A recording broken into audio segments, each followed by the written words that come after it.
But this is like the Temu of home improvements. Yeah, this is not Design Daddy approved. This is an absolute disaster.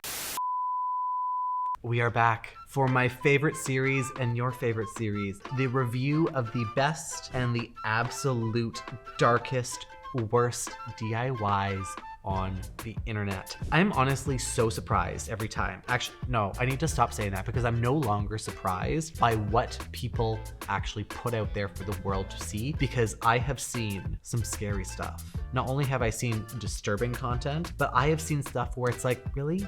Can we bring back shame and embarrassment? There was no need for you to save that and then post it on the internet. It could have stayed a secret.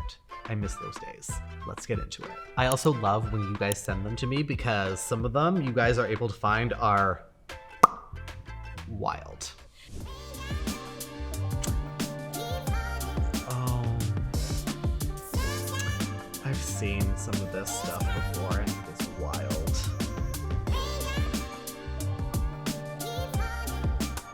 Oh, he just keeps going.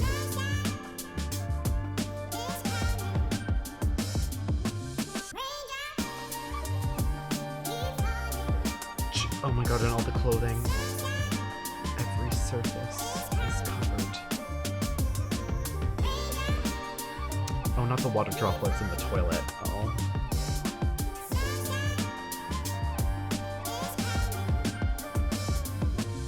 This is like psych ward level.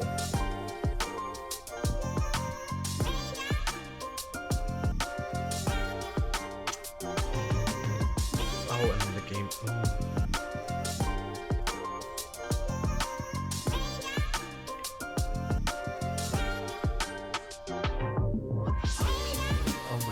This is like, it takes a special kind of person to have this intense visual contrast of black and white in your space, and it gives a whole new title to doodling to the extreme. I feel like this person just never grew up and was like, they kept doodling on those school desks and it transitioned to, I can now doodle in my entire house on every surface, the doors, the doorknobs, the flooring, the walls, the ceiling, the crown molding, the appliances. I can appreciate the dedication for this. I know he's obviously famous for this specific doodle language that he outputs, but oh my god, even the image of him at the very end, hi, is kind of concerning. This would give me an absolute migraine walking into this house, even a room with all of this. I applaud his dedication to also having his clothing like this. I also want to know, what is the VOC levels of whatever permanent marker he's using, because you got to be high out of your goddamn mind if you're doing a room like this with no ventilation. This is like, yeah, this is not Design Daddy approved.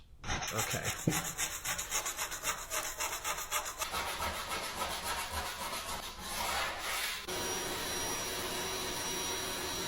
Okay, I can get on this level.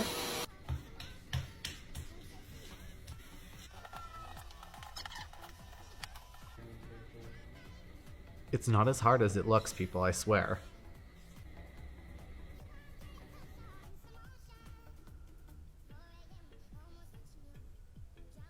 Amazing. This one is getting the stamp of Design Daddy approval. Grout, especially white from what it looks like before, holds on to so much grime and dirt over time and it ends up looking black or super dark. When you have a white grout, it is something I would never recommend unless you're trying to match wall tiles that don't get any water or dirt on them, and it will always look pristine. If you have it, these grout removing tools are like $7.99 at a hardware store, and you can get colored grout, not colored, but you can get a colored grout that matches more similar to the tile. It's not going to show that same level of dirtiness that a white would, and you can literally replace it yourself. If you are renting though, I recommend at least advising whoever owns the space before you do it, because grout is a much more permanent installation. So if you decide to go dark, it can be really highly contrasted and not look as good as you think. I always recommend finding a grout color that matches the tile itself, so it just has more of a seamless approach to the design.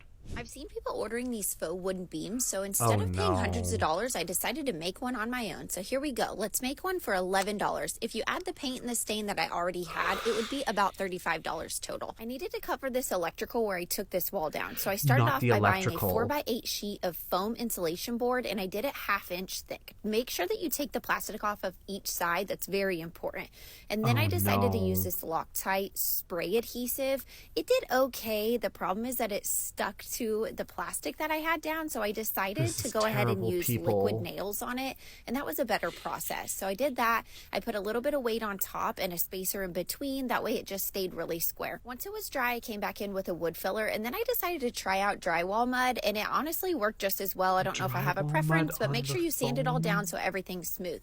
Then I go in with a latex paint. This one was called Mexican Sand by Sherwin-Williams, and then I go in and I make these little grains. I wanted these to be pretty deep so it looks like real wood. Here's what it looks like after. I used the Minwax gel stain in the color chestnut, and I did this as 2 coats. Make sure that you put stain on everything and get it really good into those grooves. But I wanted it to be darker, so I went with 2 coats. I left it thicker in some areas so it would look more like a natural wood. For And then I $11 decided to faux beat it wood up with a beam. hammer. Yeah, this Other than looks that, like I $11. threw it up there and I pinned it in with my nail gun. This thing was so easy. It weighs probably less than 2 pounds. I love the outcome of it. Make sure that you like and follow for more DIY friendly projects.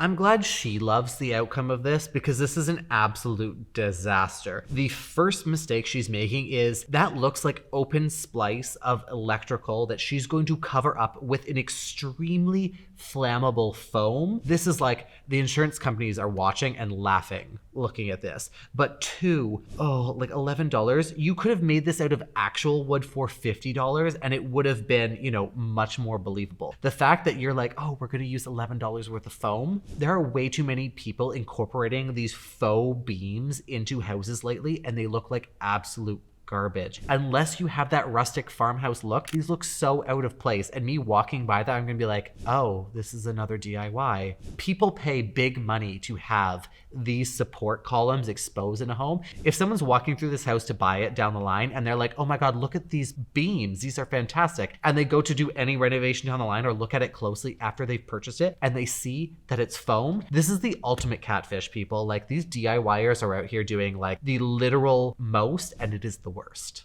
Last look at the stairs Okay, they need to be redone. before the book spines are on them. It was So here they all are. I put command strips on the back, so if at any time I want Oh, to are swap they- them out, I can. Oh, this is going to be interesting. I have been dreaming about this for years. Oh, it's a very eclectic design. And here we go! Oh, I am like pooping my pants she's with pooping joy. her pants with joy. I'm glad she's the one pooping her pants because I'm just like, I'm not even going to let it go through the whole video of this, but this looks, I mean, it's cute. I would maybe have this in like a kid's room, or alternatively, it looks like it's something you would have in a public school, and it's one of those arts and crafts. You make the book spine, you put it on the staircase or something, but this, having it up on the rise of all the stairs is, I'm glad they like it. I'm just going to leave it at that.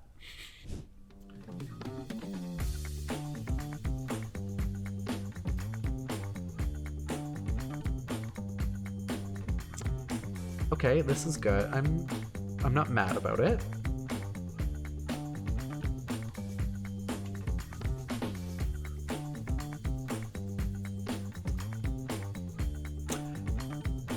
Kind of neutral about this.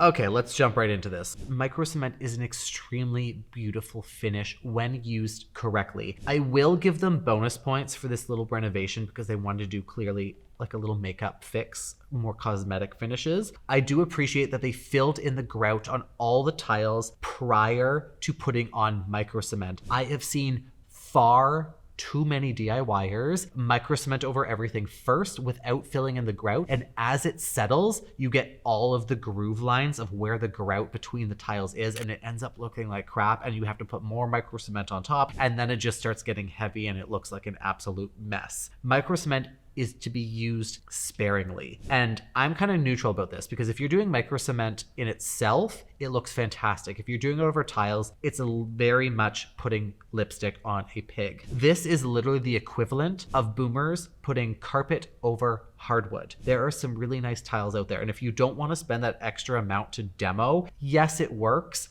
but long-term goals of this are not going to be great. And if someone is ever buying a house down the line, always check. If there's micro cement done, confirm if it's done on cement board and drywall prior, or if it's done on tiles. If it's done on tiles, best believe you're probably going to have to renovate this down the line, and it's going to be extremely messy and one hell of a cleanup.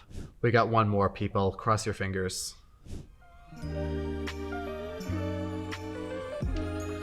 What is the secret you're doing?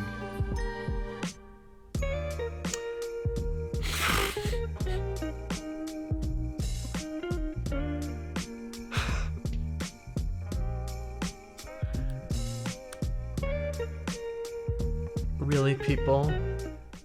You just took a molding piece, you put it up a little bit higher than the baseboard, and then painted in between. I mean, once again, it's another quick fix, but this is like the Temu of home improvements. One, it's not a secret, and two, this should not be a secret you're sharing because it's bad.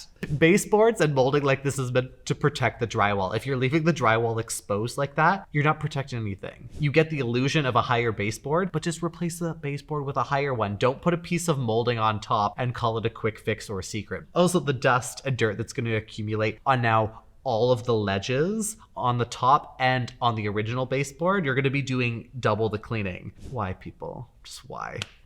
Like, I'm gonna like quit for today because these DIYers need to be charged. I'm gonna start sending out fines to people. Lately I've been going on videos, and if there's something that's really good, I'm like, Design Daddy approved. I need to think of some kind of like comment to be like, this is a jailable offense. So if you have any ideas, please let me know in the comments below so I can start adding these when I see these videos, because the entertainment value is there. I will give it that. And I want to thank all of you for always sharing so many of these great videos with me. So please continue, because this is like an endless stream of content. As always, thank you so much for watching. If you're not already subscribed, make sure you are, because I'm watching. I see who is. And be sure to like this video as well, because if you laughed, it deserves a like. Like, come on, people. If you're ever looking for my daily tips and tricks, you can also follow me on Instagram and TikTok for everything you need to know. I do the short form content. I do the long form content. I am here on every platform, people. You know how exhausting this is? This is a literal full-time job on top of my full-time job. But here we are. I laugh at myself sometimes, but I'm so glad that you guys get to enjoy it. And always remember, if you're ever second guessing yourself, just ask, what would Design Daddy do? Fire these people. Fire them immediately.